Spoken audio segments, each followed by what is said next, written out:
Oh, hello, it's me, it's Lenny. I've had a haircut. And this is my world of model aircraft. And yes, I've been a bit naughty. I haven't bought anything. The naughtiness of it all is I've started another project. Obviously you've read what it is on the title, but it is the Tamiya 148 P-51 Mustang Tuskegee Airmen. This was kindly given to me by Freddie, a while back, and the story is, I was moping about, I thought, sod it, I'll go upstairs to my loft, have a rummage round, picked up a few kits, and this one went, oi! Oh, I picked it up. So there it is, that's what I'm doing. I did a review on this quite a while back, so if you want to go and have a look at that, by all means, but I'm not going to do that, I'm just going to be going into the build. What I've done thus far is this. So turn around and look that way. Right. Let me just take that paint out of the way just for a sec. Right, all I've done so far is basically take off all the bits and pieces which I need to paint internal bits. We've got the internal fuselages there, left and right, port and starboard, shall I say. Inside of the undercarriage bay there, the main undercarriage bay there, the two wings, the upper ones which got stuff on there, the cockpit with the radio and other bits and pieces on it, and all the other bits and pieces to do with the cockpit, which I'll come to in a moment. All I've done so far, I've primed it with Vallejo grey primer. I couldn't go outside and use the Tamiya stuff because it's too windy. I'll end up spraying myself. So it's been a Vallejo. It is pretty much dry now. So all I'm going to do is load up the airbrush with X1 black and do what I can with the black, do a bit of shading and all entendres, and we shall go from there. So let's go and have a look. Well, leave it with me and I'll get back to you in a minute. Right, what I'm doing is just following the directions as per what it says on the paint call outs and where the paint what and all the rest of it. So basically all I'm doing here, I mean it's obviously it says painted black on the rear of it. So all I'm doing at the moment is just adding some shading. So when I actually start to add, I'm using Model Air on that one, green zinc chromite for the cockpit. That's what I'll be using for it. So I'm just basically just putting a slight bit of shadowing, because what I'll do is I'll just spray it at a 90-degree angle. So all the black that's underneath there, what am I talking about? If I do it that way. If I do it at a 45-degree angle, sorry, I've got my angles mixed up. I'll spray it at a 45-degree angle as it is there. So what will happen is all that, hopefully, the shadowing will still be there, he says. So all I'm doing really is just going as far back as here with the black. So in a moment I'll get back to you. See you in a bit. Just a very quick one for you before I crack on with it. I've used Vallejo surface primer on this one, and it does have a habit, if you have to mask stuff, of lifting off. So bit of a Lenny top tip here. It has worked for me in the past. I did, I believe, the Seeking. I used Vallejo and I need to mask it. All I'm going to do now, I'm not going to the ins and outs of it, but load up your airbrush with this stuff, clear, okay, the floor polish or Pledge Future or whatever it is, and basically just do a couple of very thin coats all over what you need to mask, i.e. it'll be the fuselage halves and the internal bits here, okay. Hopefully I can mask it up and prove that what I am saying isn't complete waffle. So all I'm going to do is this. Just just spray it all over, including obviously where the primer's been. Okay, and just leave it at that, leave it to dry. And then what I'll do, I'll mask everything up and hopefully spray the zinc oxide green.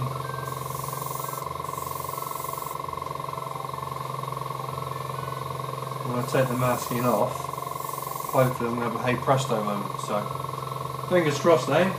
Jolly good show and all that what. Right, back in a whatever. Right, here we go. The old green zinc oxide diddly do is all rock and roll. Yeah, right. Like I said before, don't do it at a 90 degree angle. Okay, go for your 45-degree angle. And hopefully, he says, it should leave some of the shadowing along here.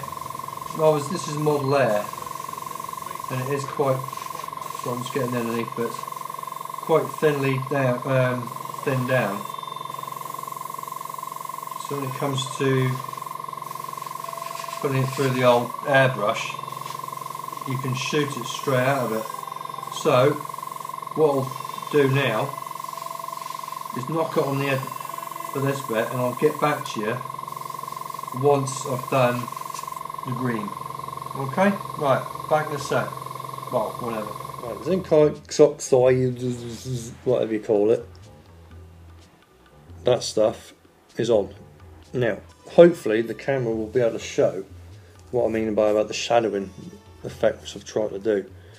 Right, that's basically the starboard fuselage off, and hopefully it is picking it up. You can see like the shadowing around the sort of like the edges of where the control panels are. Yeah, I think it is actually. I'm quite happy with that. And yeah, it just sort of gives you a bit more of a three-dimensional effect. But also, obviously, once the fuselage is of, you know, all together, it should still sort of like show through. And again, you can enhance it a bit further with like a oil wash, just to bring it out a bit more. But I'll be painting obviously the side consoles as well with that.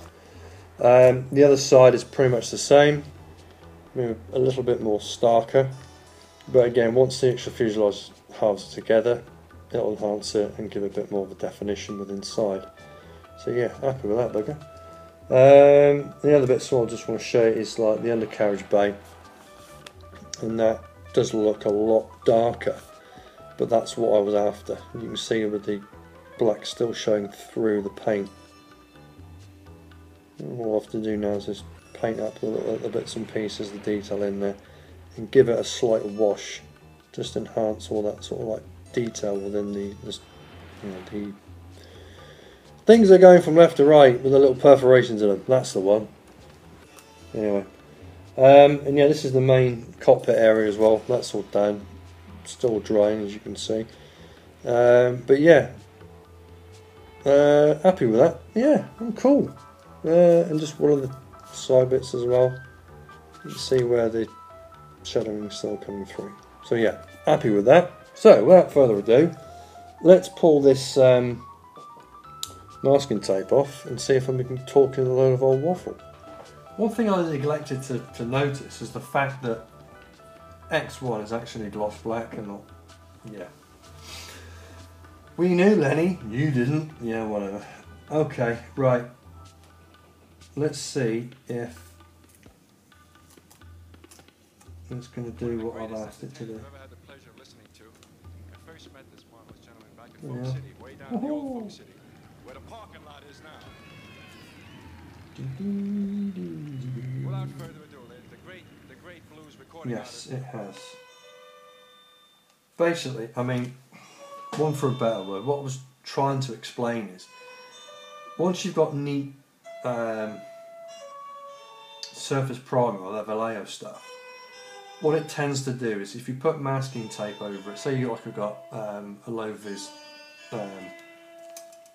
aircraft, I don't know, Navy or whatever, or you're just doing like a grey interior maybe, or whatever it is, even when sort of like it's still got paint on it, depending on, you know, the thickness of the paint, it does have a very, very nasty habit of taking the actual primer off and could possibly take the paint off that's on top, if that makes any sense. So even if you are putting like a Tamiya paint or another Vallejo paint over your primer, a good tip is, if you want to avoid the primer coming off,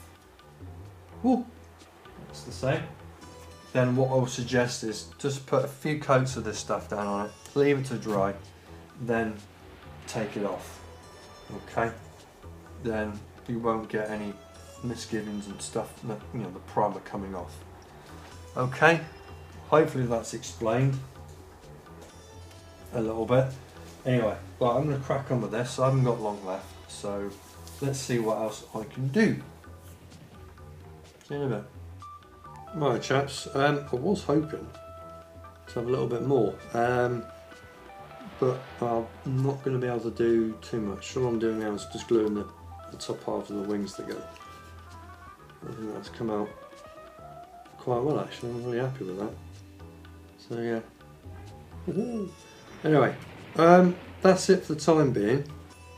Hopefully I haven't waffled on too much and you've been able to understand what I'm saying, because I'm not the world's best talker by any stretch of the imagination.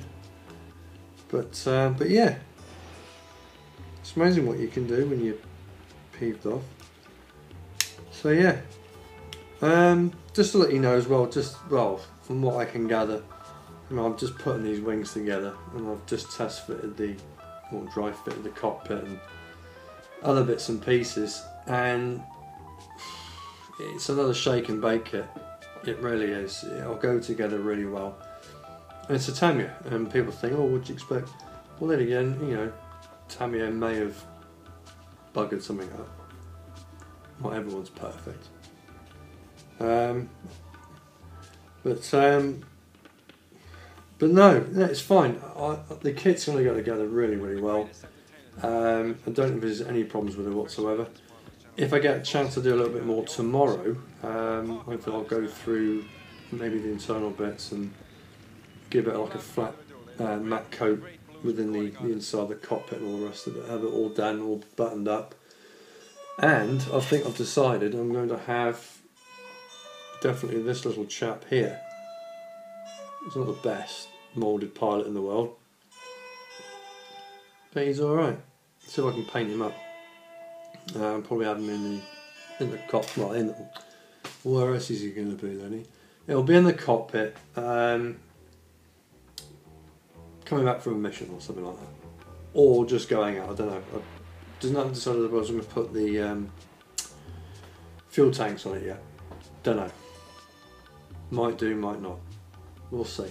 Anyway, that's it for me, guys. I shall catch you on the next video when that will be, hopefully tomorrow. Okay, so until then, keep well, happy modelling, and yeah, see you on the next video. Bye.